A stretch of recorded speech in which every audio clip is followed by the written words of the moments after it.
You have been hovering over that button for 22 minutes, not doing anything else, not browsing, not watching videos, not doing the work thing you're supposed to be doing that you will catch up on later, you promise. Just sitting there, cursor on the button, not clicking. Create channel. 2 words. Completely free. Requires nothing except a Google account, which you have had since 2009. No application, no interview, no qualification, no minimum follower count required to begin. You just click. And then you have a YouTube channel. And then the rest of the story starts. You have been thinking about starting a YouTube channel for 2 years, 1 month, and some number of days that you are slightly embarrassed to know exactly. But you know exactly. You have watched approximately 400 videos about how to start a YouTube channel. You have read 17 articles. You have made 3 lists of potential video ideas, 2 of which are in notebooks you have since lost, and 1 of which is in a notes app on your phone under a folder called Definitely Doing This that you have not opened in 6 weeks. You have done everything except the one thing. Today is the day. Probably, almost certainly, you are going to click the button in a minute, maybe 2 minutes. You call Dan because you have been staring at the button for 22 minutes and you need someone to witness the moment. And Dan is the person you call when you need someone to witness moments. He answers on the second ring. Dan says, "Tell me you finally did it." You say, "I haven't done it yet. I'm about to do it." Dan says, "You said that 3 weeks ago." You say, "I know." Dan says, "6 weeks before that." You say, "I know." Dan says, "And honestly, the first time you told me about this was 18 months ago. And you showed me a list of video ideas on a napkin at a Chili's.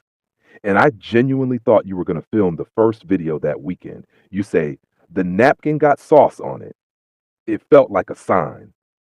Dan says the napkin getting sauce on it at a Chili's is not a sign from the universe. It is a sign that you should use a coaster at Chili's. This is why Dan is your best friend. He is completely right, and he says it without any meanness, and it still somehow lands exactly the way truth needs to land. Clearly, directly, in a way you cannot argue with, even though you briefly consider arguing with it. You say, "Okay, I'm clicking it right now." Dan says, "I want to hear the click." You say, "You can't hear a mouse click over a phone call." Dan says, "I believe in the power of intention." Click the button. You click the button, create channel. And just like that, with Dan breathing expectantly on the other end of the phone and your cursor shaking slightly more than it should for a decision this technically simple, you have a YouTube channel. It has 0 subscribers. It has no videos. It has a default gray profile picture that looks like the digital equivalent of an empty room. But it exists. You exist on YouTube. And Dan makes a noise that is either cheering or he just got excited about something on his own television. With Dan, it is genuinely impossible to tell. And you sit back in your chair and you feel something that you were not expecting to feel. Terrified. You feel completely, immediately, unreasonably terrified. Here is what nobody tells you about the moment after you click Create Channel. YouTube immediately asks you 37 questions, not 37 literally, but the setup page has fields and options and decisions that multiply the moment you engage with them. Channel name, channel handle, channel description, up to 1,000 characters, which sounds like freedom and feels like a university essay prompt. Profile picture, banner art, channel category, links, about section. You stare at the channel name field for 11 minutes. You type your own name. You delete it. You type something clever. You delete that too because it is not as clever as you thought while you were typing it. You type something that sounds like an existing channel. You Google it. It is an existing channel. You delete it. You call Dan back. Dan says, "That was fast. Did you break it already?" You say, "I need a channel name. What should my channel name be?" Dan says, "What is your channel about?" And here's the thing. Here's the thing that the 400 videos and 17 articles and 3 lost lists did not fully prepare you for. You do not have a complete answer to that question. You have a feeling, a vague, genuine, hard to articulate feeling of something you want to make and share and put into the world. But the feeling has not yet resolved into a sentence, and a channel name requires a sentence, or at least a word. And right now you have a feeling and a default gray profile picture and Dan waiting on the phone. Dan says, okay, new approach. Don't name the channel. Name the person you want to be on the channel. What does that person do? You think about this for a moment. Then you say, they tell stories, real ones, about real lives, things that make people feel less alone. Dan is quiet for 2 seconds. Then he says, okay, that's actually really good. Now name the channel. You look at the field. You type something. You look at it for 30 seconds. You keep it. You have a channel name. You tell your sister Sarah that evening, at her kitchen table over the coffee she makes that is always slightly too strong, and you have never once told her because she is proud of her coffee and some things are not worth the conversation. Sarah says, okay, tell me about it. Not congratulations. Not that's exciting. Tell me about it. This is Sarah. This is how Sarah expresses both interest and love by asking for the full picture before she decides how to feel about it. You tell her about the channel, about the idea, about the stories you want to tell. You have been articulating this for 2 years in notebooks and napkins and notes app folders, and this is the first time you have said it out loud to someone who is not Dan. And saying it out loud to someone who is not Dan feels completely different, because Dan's default response to anything you say is enthusiasm, and Sarah's default response is a question. She asks, what is your upload schedule? You say, 1 video a week. She says, have you made a video yet? You say, I created the channel today. She says, so no. You say, so knows. What equipment do you have? You say, my phone. And I was going to look into a microphone. She says, what does look into mean in terms of timeline, Sarah? She says, I'm asking because I want you to succeed. The people who fail at YouTube are the people who have the dream and skip the infrastructure. What is your plan for the first 30 days? And here is the thing about Sarah. Here is the thing that makes this conversation valuable, even though it is uncomfortable, and her coffee is too strong, and you have been awake since 6, and you did not come here to be interviewed. She is right. You do not have a plan for the first 30 days. You have a channel name and a feeling, and Dan's enthusiasm and approximately 400 videos worth of theoretical knowledge that you have not yet converted into a single practical action. You take out your phone, you open a new note, you title it First 30 Days. Sarah refills your coffee without being asked. She says, good. Now talk me through it. You spend 2 hours at her kitchen table. By the time you leave, you have a content plan, a filming schedule, a budget for a basic microphone that is within what you can afford, and a list of the first 5 video ideas ranked by how quickly you can execute them. You also have slightly too much coffee in your system, but that part was your own fault. You filmed the first video on a Saturday. You have cleaned your room with the thoroughness of someone who is about to show it to the entire internet, or the 11 people who will watch the first video, which is a more accurate projection, but one that you are choosing not to dwell on right now, because 11 sounds discouraging, and the whole point of today is to not be discouraged. You prop your phone on a stack of 4 books, 2 hardcovers on the bottom for stability, 2 paperbacks on top for height adjustment. You spent 20 minutes achieving this configuration, and it is not perfect, but it is stable, and stability is what you have. You sit in front of it, you press record, you look at the camera, you say, hey guys, welcome to, and then you stop. Because hey guys is not right. It is not your voice. It sounds like someone doing an impression of a YouTuber rather than a person starting something real. You press stop, you think, you press record again. You try 7 different openings. Each one teaches you something. That you talk too fast when you are nervous. That you use the word basically approximately 4 times per sentence when you are not thinking about it. That your face does something involuntary and slightly alarming when you are concentrating. And that the ring light is definitely too far away. On the 8th take, you stop performing. You stop thinking about what a YouTuber sounds like and you just talk. The way you talked at Sarah's kitchen table, the way you talk to Dan on the phone, the way you talk when you forget that you are talking. And it is not perfect. The lighting is wrong, and the books shift slightly at one point, and you say basically twice in the first minute, and you will edit one of them out and leave the other because it sounds human. And human is what you are going for, but it is yours, completely, recognizably, imperfectly yours. You film for 40 minutes. You will edit it down to 9. You will spend 4 hours doing that editing, and it will be the most educational 4 hours of your creative life because watching yourself on screen is the most efficient feedback mechanism that exists, and you will learn more about how you communicate in those 4 hours than in the previous 24 years combined. You do not upload it that day. You watch it back 3 times. You fix 2 things. You almost fix a third thing. And then you put the laptop down because you have read enough creator advice to know that the enemy of the first video is not imperfection. It is the pursuit of perfection that keeps the first video on your hard drive forever instead of in the world where it can actually do something. You upload it Sunday morning before you can think too hard about it, before you can watch it back a 4th time. You text Dan, "It's up."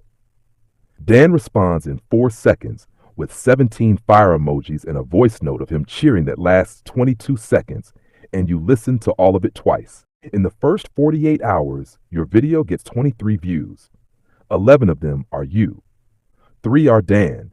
He watched it 3 times and left a comment on each watch, which YouTube counts separately, a fact you discover when you see 3 comments from the same person and briefly think you have a fan before realizing the fan is Dan. 4 are Sarah, who texts you after watching to say, "Your lighting needs work, but your voice is good and the idea is interesting." This is the highest praise Sarah has given anything since 2019, and you receive it accordingly. The remaining 5 are strangers, real strangers. People who found your video through some combination of the YouTube algorithm and the tags you spent an hour researching and the thumbnail you made in Canva at 11 p.m. on Saturday night. 5 strangers watched something you made. You know this should feel like nothing. You have watched creators talk about their early numbers, and the early numbers are always humbling, and you prepared yourself for this. Intellectually, theoretically, in the way you prepare for things before they happen, and then discover that preparation and experience are 2 completely different things. It does not feel like nothing. It feels like something. Specifically, it feels like 5 people somewhere in the world gave 9 minutes of their life to something you made on a stack of books with a ring light that was too far away. And that is not nothing. 5 people is not a career. 5 people is not monetization or brand deals or any of the things that live at the end of a long road of consistent work. But 5 people is 5 more than 0. And yesterday you had 0. You make the second video that week. Then the third. You buy the microphone, the affordable one from Sarah's list, the one that costs $65 and sounds significantly better than the difference between $65 and $0 suggests it should. You figure out the lighting by watching 3 tutorials and moving the ring light 18 inches closer, which is embarrassingly simple and fixes the problem completely. Week 3, 47 views on the new video. Week 5, 112 views. Week 8, a video gets 400 views in a weekend, and you do not sleep properly for 2 days because the notification sound keeps going off, and you cannot make yourself turn it off. In week 6, you get a comment that you will keep forever. Not a big comment. Not a comment from someone famous, or a comment that goes viral, or a comment with 100 likes. A comment from an account with no profile picture and a username that is clearly a first name and a string of numbers. The kind of account that belongs to someone who made it to comment on one thing and has never thought about their digital presence beyond that. The comment says, "I have been wanting to do exactly this for 3 years. I watched your video and I created my channel tonight. Thank you." You read it 3 times. Then you call Dan. Dan says, "What happened? You sound weird." You say, "Someone made a channel because of my video." Dan is quiet for a second. Then he says, "Say that again." You say, "A stranger watched my video and decided to start their own channel because of it."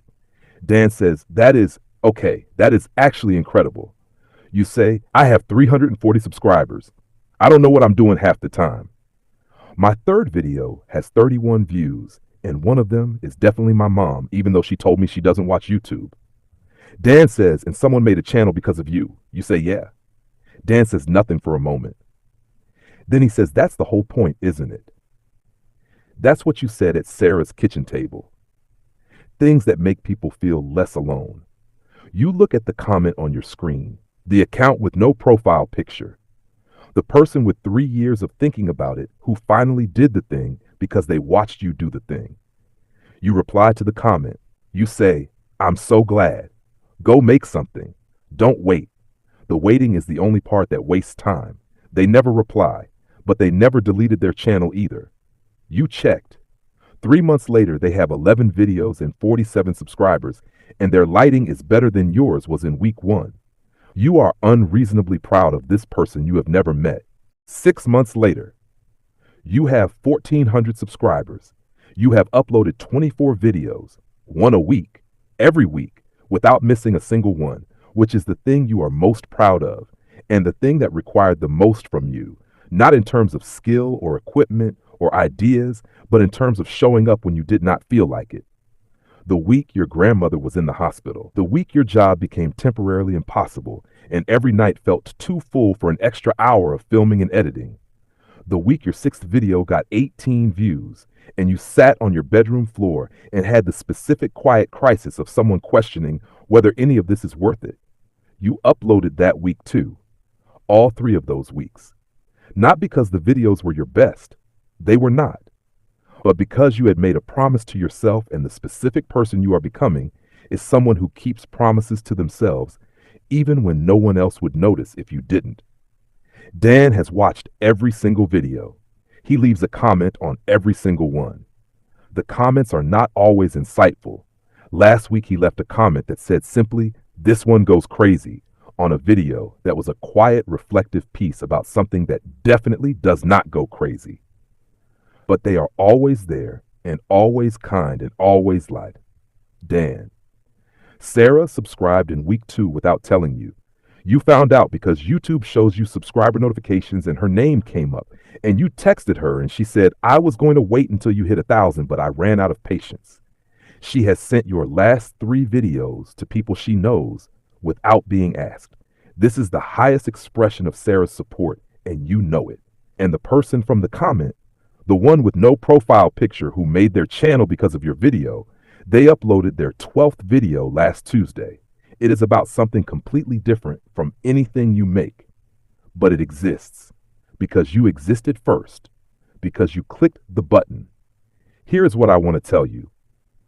To everyone who has a notebook with ideas in it, to everyone who has watched 400 videos about how to start and has not started, to everyone who has been hovering over the button for 22 minutes or 2 months or 2 years, the button is not the scary part. The button is just a button. The scary part is what comes after, the imperfect first video, and the 23 views, and the lighting that is slightly wrong, and the week 6 video gets 18 views, and you sit on the floor and wonder if it matters. It matters, not because of the numbers, because of the person with no profile picture who was waiting for someone to go first, because of the 11 videos they have now made, because of the person watching those 11 videos right now who is going to make their own 12. The thing you make does not have to be perfect. It does not have to be big. It does not have to be monetized or viral or seen by millions. It has to be made. That is the whole job. Make the thing, put it in the world, show up next week and make it again. The rest, the growth and the subscribers and the algorithm and the brand deals and all of it, the rest follows the making. It always follows the making. But only if you make. You have been hovering over the button long enough. Click it. If you are watching this and you have been thinking about starting a channel or a podcast or a blog or anything creative that you keep putting off, drop in the comments right now, "I'm starting." Just those 2 words, "I'm starting." Because sometimes saying it out loud is the button. Subscribe to Borrowed Lives. Every week a different life. Every week a reason to start something. See you in the next Borrowed Life.